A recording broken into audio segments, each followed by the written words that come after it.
Hello guys, চলেছি আরও একটি ব্লগ নিয়ে।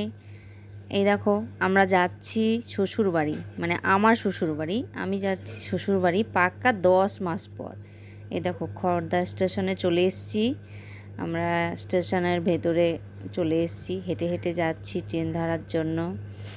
তোমরা দেখতে থাকো। এই দেখো, আমরা হেঁটে হেঁটে যাচ্ছি, আমার শ্বশুরবাড়ি যাচ্ছি পাক্কা 10 মাস পর। 10 মাস মানে বুঝতে পারছো কতটা দিন, অনেকটা দিন। যাই হোক, এই আমরা ট্রেন থেকে এবার নেমে পড়েছি আলিপুর জংশনে। আমার শ্বশুরবাড়ি হচ্ছে আলিপুর জংশন। হ্যালো গাইস, আমি তোমাদের ড্রামা কুইন সঞ্চিতা ননদিনী বলছি। তো বৌদিরা এখন শ্বশুর বাড়িতে এসছে, মানে আমাদের বাড়ি এসছে। থাকে তো বাইরে, তোমরা জানোই।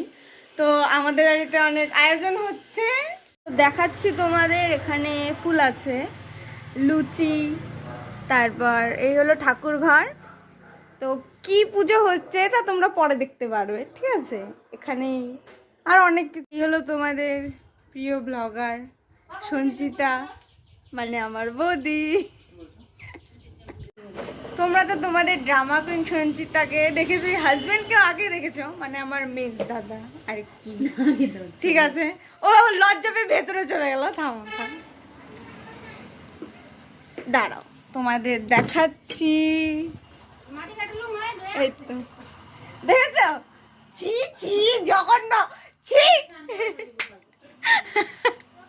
ওর মুখ দেখলে যে কান্না করতে থাকবে সেও হেসে দেবে।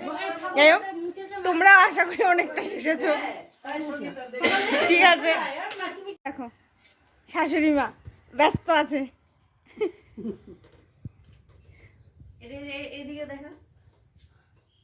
ওটা হলো মেজো কাকি শাশুড়ি, মানে আমার বড় কাকি। মানে রান্না হচ্ছে, ডাল বসিয়েছে, মানে খিচুড়ি হবে। তোমাদেরকে তো বলেছিলাম যে আমাদের বাড়িতে পুজোর আয়োজন হচ্ছে। তা কি পুজো তোমরা তো দেখতেই পাচ্ছ, এখানে গোপালকে স্নান করানো হচ্ছে। তো দোল পূর্ণিমা উপলক্ষে তো গোপালকে ভোগ দেওয়া হবে। এই দেখো, মেজদা শঙ্খ বাজাচ্ছে, কিন্তু পাচ্ছে না, পারলো না শঙ্খ বাজাতে। তো এই দেখো, যখন পুজো হচ্ছিল তখনের ক্লিপটা নেওয়া হয়নি। তো গোপাল সোনাকে কীভাবে সাজানো হয়েছে, ভোগ দেওয়া হয়েছে, তা তোমরা দেখো, দেখে নাও। কত সুন্দর হয়েছে, দেখেছো? এই দেখো, নানান রকম প্রসাদ আছে।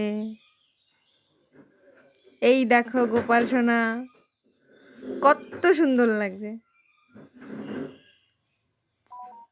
আজকের পুজো কমপ্লিট, তো আমরা প্রসাদ খেতে বসেছি।